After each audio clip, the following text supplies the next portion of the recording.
Bonjour les amis, j'espère que vous allez tous très bien. Je suis super content de vous retrouver dans cette nouvelle vidéo dans laquelle on va parler de cette Coupe d'Afrique des Nations. On va parler des matchs de la veille. Honnêtement, quelle Coupe d'Afrique des Nations. Quelle surprise dans cette compétition. Que des rebondissements de fou. On dirait des films Nollywood, Bollywood, tout ce que vous voulez. Honnêtement, c'est assez fou. C'est assez fou. Et en tant que fan de football, je peux dire que merci à cette Coupe d'Afrique des Nations, je peux dire que merci à ce que ces équipes nous proposent, je peux dire que merci à tout le divertissement qu'on a, et honnêtement c'est la plus belle Coupe d'Afrique des Nations de l'histoire. On enlève tout le côté culture de l'instant, on vit des rebondissements assez fous, des choses qu'on n'aurait même pas rêvé à voir, et honnêtement c'est assez incroyable. Et pour tous les fans de football, soyez content de pouvoir vivre cette Coupe d'Afrique des Nations. Et pour tous ceux qui ne regardent pas cette CAN, bah c'est le moment, et ce n'est pas de la publicité gratuite, mais honnêtement cette Coupe d'Afrique des Nations là, il mérite amplement qu'on s'asseye, qu'on puisse observer et admirer ces matchs qu'on nous propose. Bref, je ne vais pas m'attarder là-dessus, on va commencer par la vidéo sans plus tarder. On a eu 4 matchs hier, il y a 2 matchs qui sont assez passés sous radar et que je n'ai pas forcément regardé entièrement.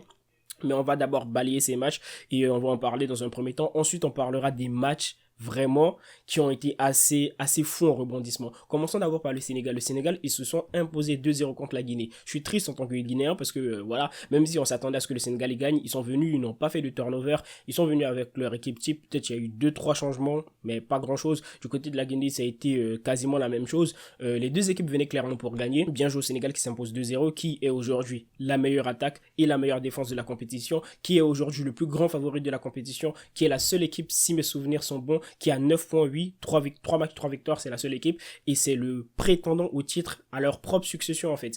Le Sénégal dans cette Coupe d'Afrique des Nations, ils font très peur, et ils sont plutôt solides, que ce soit mentalement, que ce soit tactiquement.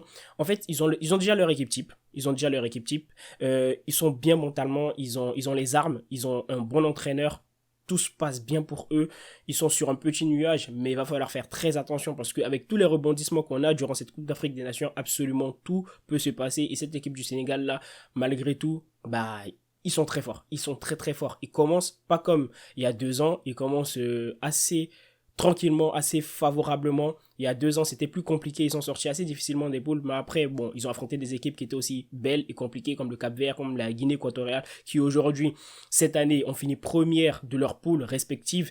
Et honnêtement, c'est aussi pour ça qu'on aime la compétition, pour toutes ces surprises. Donc, le Sénégal, ils sont en bonne posture, on verra qui ils vont affronter, ça pourrait être la Côte d'Ivoire qui attend encore de savoir quelle sera la dénomination finale, quel sera leur statut final à la fin du match du Maroc, s'ils sont qualifiés ou non, et s'ils sont qualifiés, ça pourrait être le Sénégal, ça risque d'être un match très compliqué pour la Côte d'Ivoire.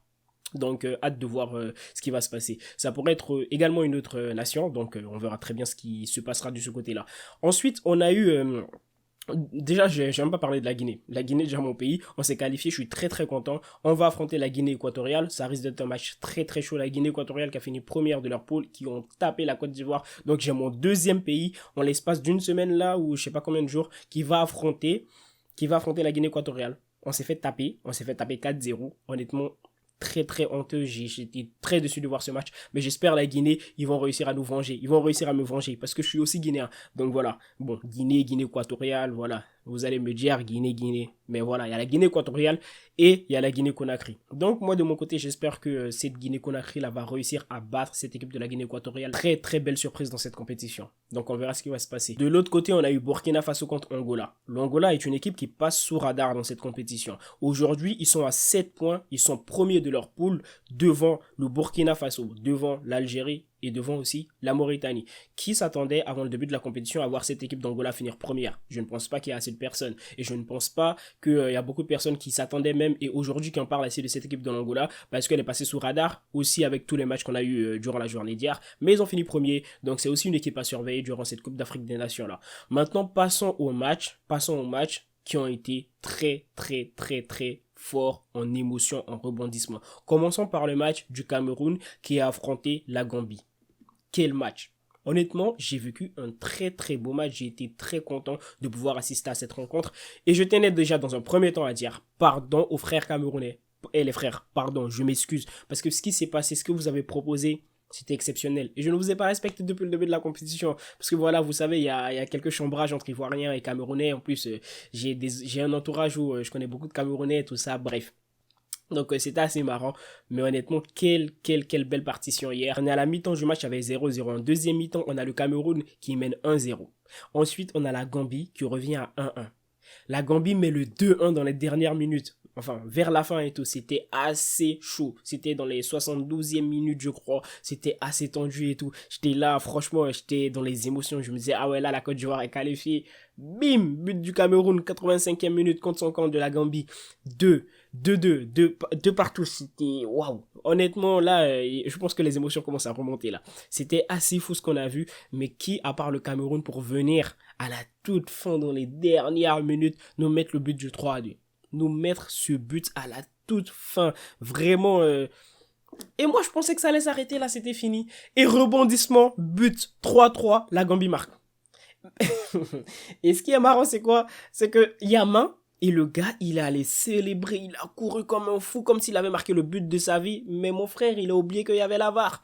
Il a oublié qu'il y avait la VAR. Et même, il savait qu'il y avait la VAR. Mais pourquoi il se comporte comme ça? Pourquoi est-ce qu'il nous fait vivre des choses comme ça? Et les Camerounais, j'imagine même pas comment ils étaient. Et après, ils se sont rendus compte qu'il y avait main. Et le mec, on lui met un carton rouge. Et il conteste. Et il dit, mais pourquoi?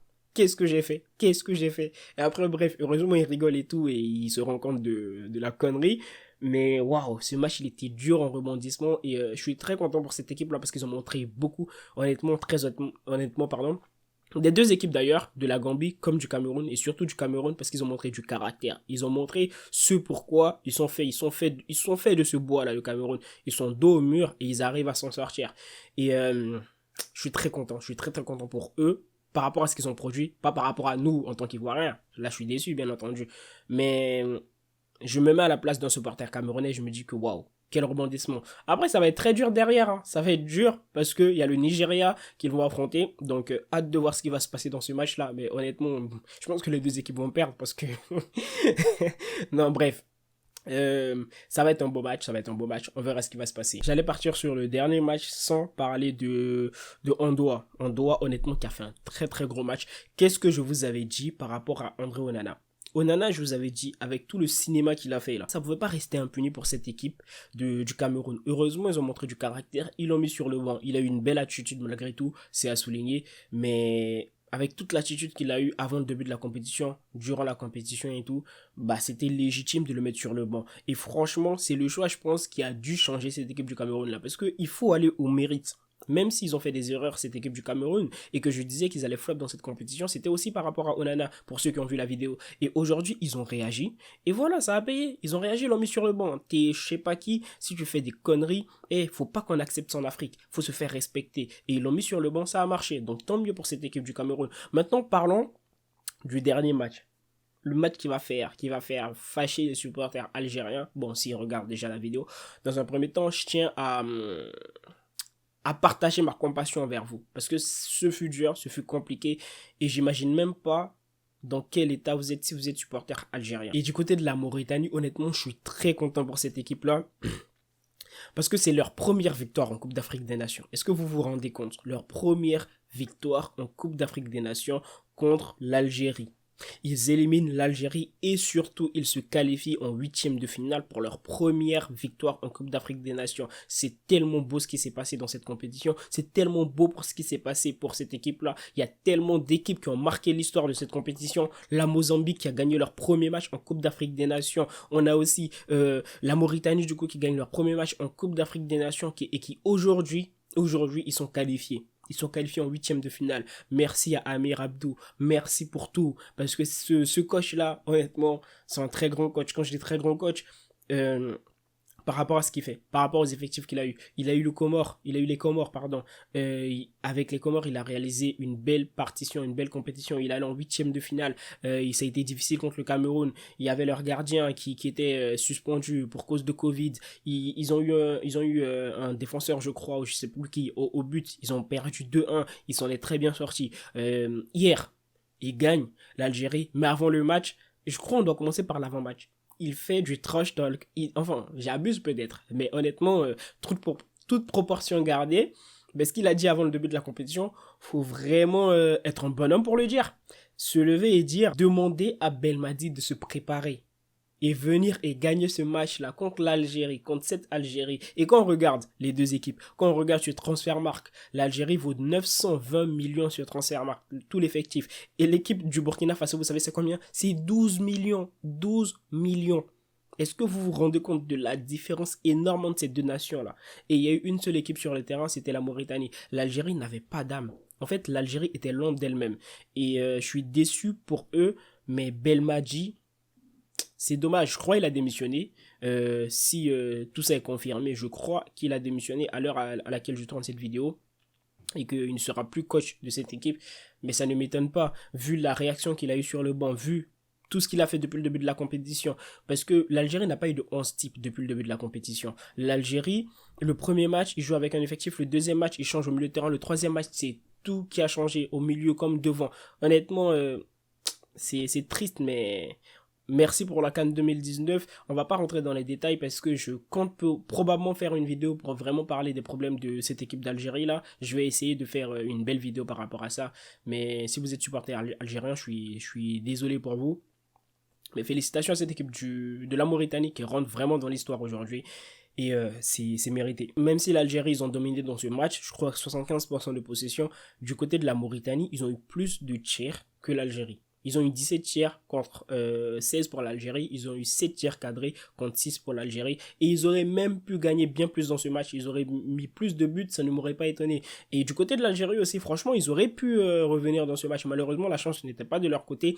Mais ce n'est pas seulement le facteur chance qui a compté. C'est aussi tout ce qui s'est passé depuis le début de la compétition. Belmadi n'a pas été à la hauteur. C'est malheureux de le dire. C'est triste de le dire, mais il n'a pas été à la hauteur. Et je pense qu'il le sait. Il faut du changement dans cette équipe. Mais ça risque d'être très dur les prochaines années pour cette équipe de l'Algérie là. Malgré tout, ils ont un très bel effectif, ils ont de très bons joueurs. Il faut quelque chose de nouveau, je pense. Et j'espère pour eux, ça va bien se passer, hein, malgré tout. On verra bien ce qui va se passer. Donc voilà. Mais on a vécu de très très très beaux matchs. J'avais marqué beaucoup plus de choses dans mes notes. Mais honnêtement, c'était surtout pour vous faire comprendre que, voilà. J'avais marqué par exemple l'entrée de Mahrez, qui a été mauvaise, qui vient, il prend la place d'Ounas, Ounas qui rentre dans l'axe, ça change un peu l'équilibre parce que Ounas il est invisible, Mahrez n'apporte pas grand chose comme depuis le début de la compétition. J'ai aussi marqué que l'équipe d'Algérie, physiquement, ils étaient très faibles par rapport à tous les effectifs qu'on avait dans la compétition. Je pense que c'était l'une des plus faibles physiquement. Honnêtement, bon, l'équipe d'Algérie, techniquement, c'est assez propre, l'une des meilleures, mais physiquement, c'était pas fou. Mais waouh, quelle compétition, quelle CAN. Et je pouvais pas ne pas parler des matchs d'aujourd'hui. Si vous êtes intéressé, j'ai fait une vidéo sur Neymar Junior. Je pense que ça pourrait vous intéresser. Allez la voir. Et les matchs d'aujourd'hui, on ne va pas en parler parce que j'ai match moi aussi. Moi aussi, je joue au foot. Donc j'ai match ce soir. Et prenez tous soin de vous. Salut.